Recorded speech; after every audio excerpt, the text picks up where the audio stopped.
I'd like to begin with an acknowledgement that this story is being filmed on the traditional lands and waters of the Yugarabul, Yugara, Yagara and Turrbal peoples, and pay my respect to elders both past, present and emerging. I also offer my respect and gratitude for this opportunity to connect with country and grow my way of knowing. Walking on country makes me think about how I came to be here. Originally from England, but my home is currently here in the shadow of Mabul or Mount Gravatt in Brisbane, Queensland. Settled with my Australian-Canadian husband and our 2 Australian-born children, honoured with freedom. We choose to live here, close to life's requirements but blessed with natural beauty and ease to connect with nature. It makes me think of those with no choice. Arriving here in the hulks of prison ships back in 1788, their fear, their reactions when seeing the place they were forced to live upon, meeting the natives as they were referred to back then, and of others who have come here by choice, on discounted passage with dreams of a better life. Did they think there was free space for everyone, terra nullius? Or did they understand that there were already people living here for thousands of years? And of those traditional owners of the land, where are they? What can we find of their existence, their history, their presence?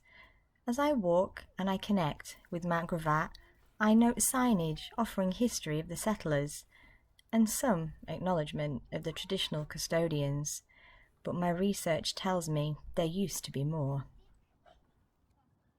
This popular cafe is now run by the Lovewell Project, but a few years ago Brisbane's first Indigenous councillor, Robbie Williams, secured funding for a cafe to be built and ran here by an Indigenous group called First Contact. Sadly, he died of heart attack at 45 before he could see the completed project. Led by his wife Tricia, in 2010, Echidna Magic opened, offering cafe fare and amazing views staffed by First Nations peoples. The cafe displayed the history of Mabul as the place of the echidna, an important hunting ground for the traditional custodians, where echidna flesh was a staple and quills used as needles and jewellery. Sadly, after just a few years, the cafe was forced to close, as the mayor terminated the 20-year lease, citing failure to open for agreed number of days and food hygiene regulation breaches. I remember this happening, and I'm embarrassed to admit I didn't question the media's viewpoint that the staff were incapable. But now I know more. I wonder if the staff were given the right support, the right help to run a business. Did the council do all they could to help when they were having difficulties? Or was it just council making themselves look good to the voters, as Indigenous projects are so popular right now? This makes me think of other healing initiatives, Closing the Gap, The Stolen Generation, that have seemingly good intentions but appear to stall shy of success. Have they involved the right balance of decision makers from all cultures? Have they fully invested and believed in success of these initiatives? Or are we just kicking the can down the road?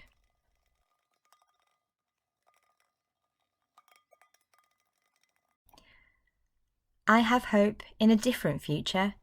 My environment is blessed with a fabulous school community offering a deeper education for our children regarding our First Nations, history and responsibilities. They are learning at 4 and 8 what I had to wait until postgraduate studies to appreciate. As they learn the adapted national anthem without the eye-rolling or hostility of older generations, could they offer a future that is truly one and free? Australians, all let us rejoice, for we are one.